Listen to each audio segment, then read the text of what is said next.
Hi guys, and welcome to my YouTube channel. Sitting in front of you is Mapula. So for those who don't know, if you are new, please do click on the red button that says subscribe. Really appreciate it. If you are returning, thank you so much and welcome back to the Lawyer Corner. As per the title of the video, today's video is about navigating VAC work. Mapul, really? You're going to tell us about VAC work? Yes, I'm going to tell you guys about VAC work because I got a message on my DMs on Instagram where a lady was asking me, I want to apply for VAC work and I don't know how to go about it and I don't know what to do and I don't know what to expect. What can you tell me about it? So basically, if you are doing your final year, third year, you are a candidate attorney, this video is not for you, so you can skip right ahead and watch some of my other content that might be useful to you currently. But if you are in grade 11, grade 12, first year, second year, and you don't know anything but you know that you want to do law, this is the video for you. I'm going to be explaining everything that goes into getting VAC work, what is VAC work, and how to understand it. So before we get into the video, I think let me give a shout out to the lady who sent me a DM. Her name is Sinalo James. She is a law student, specifically a second year law student. I don't know if I should mention her school in case you guys start looking for her, but she's a second year law student. Thank you so much for your question, Sinalo. I hope this video answers you and I hope it helps you and your classmates and whoever is interested in this. So guys, let's hop into the video. So guys, we are heading to June holidays. June holidays are very long.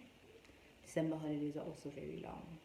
So before I get into all of that, we all know that, South Africa has one of the highest rates of unemployment youth, right? And I feel like any work that you can get, no matter the duration, it will always be advantageous to you, especially if you are still a student. I am not guaranteeing that if you do VAC work you will definitely get a job, but I'm saying if you do VAC work there is more opportunities that are going to be opened for you, and I'm going to explain why when I tell you the benefits. So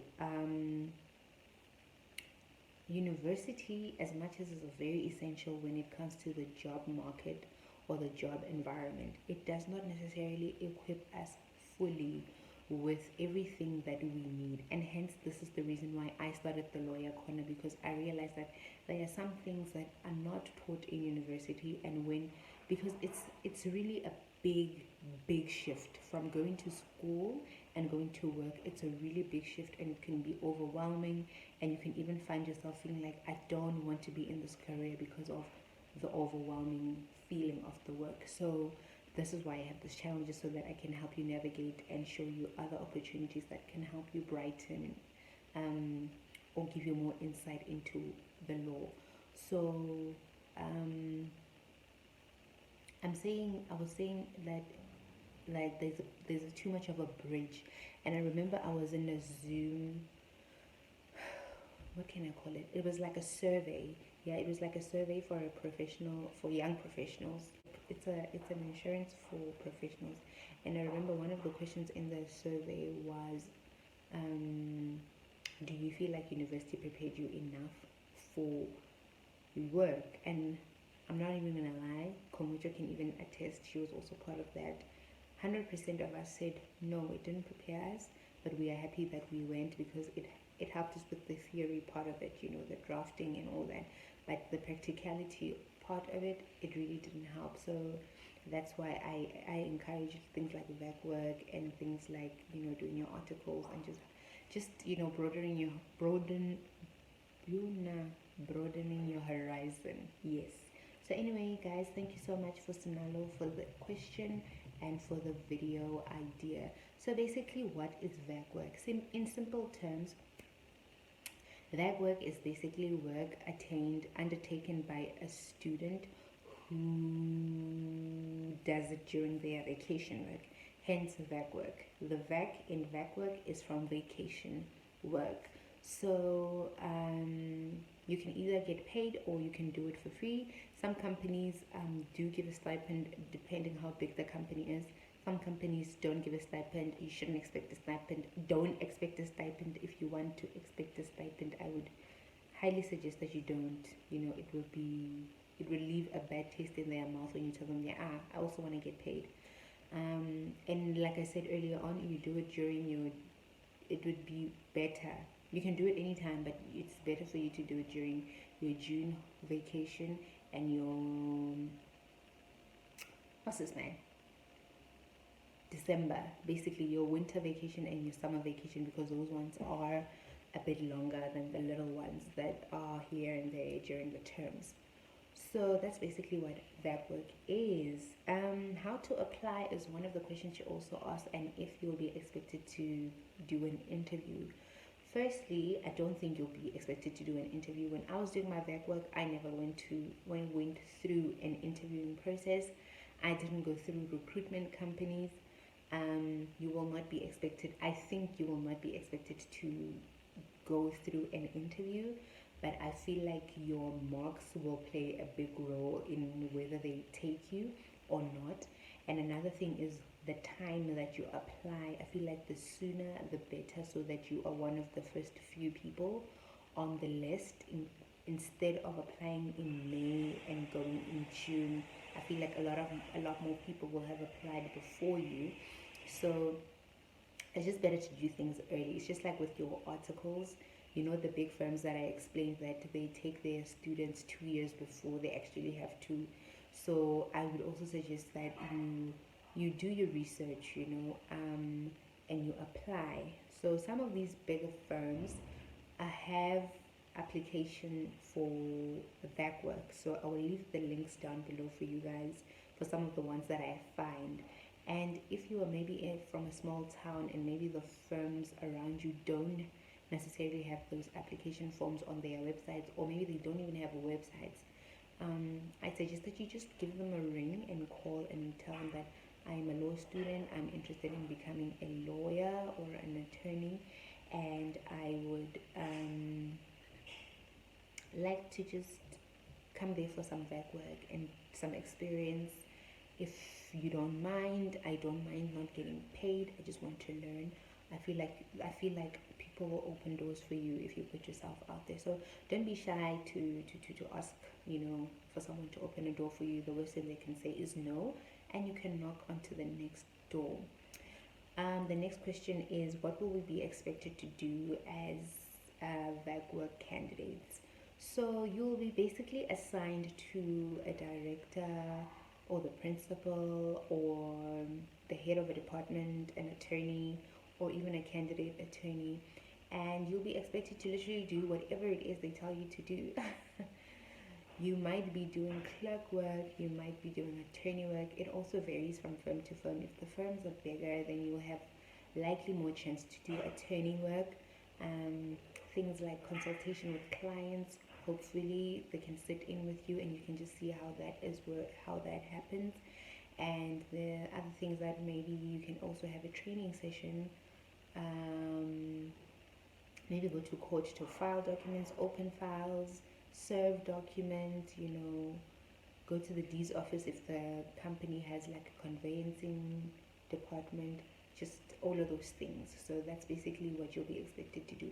And obviously a whole lot of drafting and legal research is what you'll also be expected to do.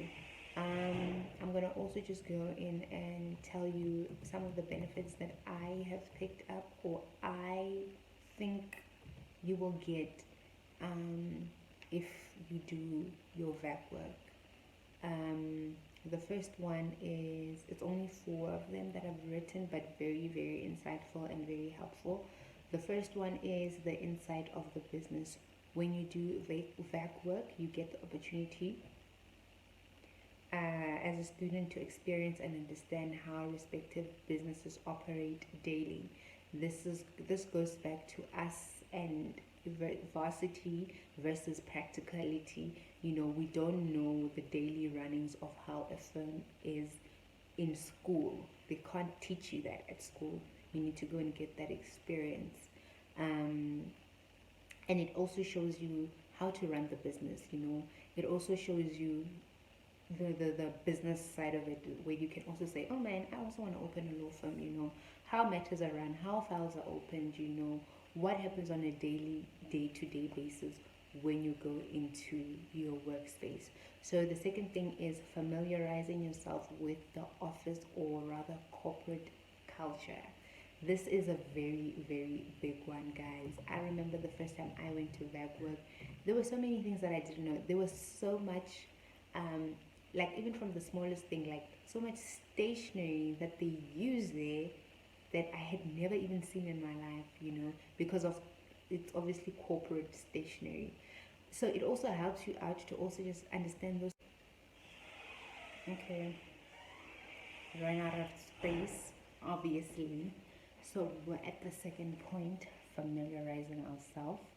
So here I wrote how to interact with clients, how to speak on the phone with other firms, and how to work with a team of professionals within the industry. This is very important.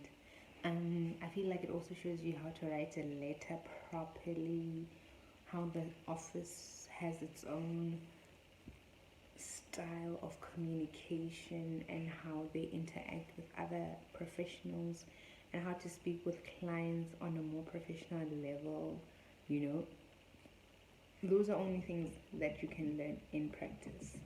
I don't want to go too long, because I feel like the first part of the video is already long, like 9-10 minutes. The third thing is network and mentorship. This is the biggest one for me. You are in spaces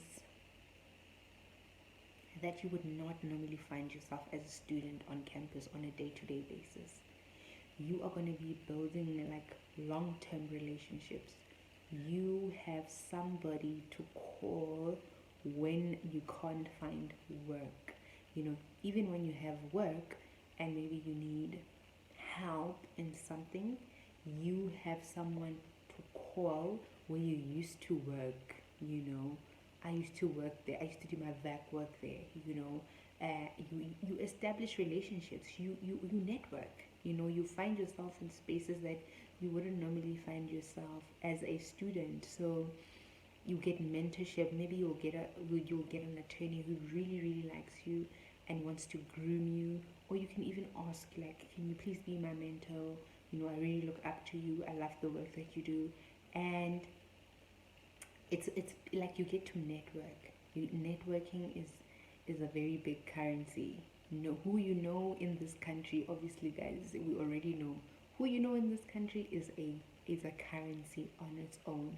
So when you put yourself out there, when you are showing that, man, this child wants to learn, this child is in this industry for the long run. She wants to understand, rather, and she wants to be well versed with whatever is happening in the industry. So you will get to network, and you will have the opportunity to even get a mentor within the industry, which is amazing.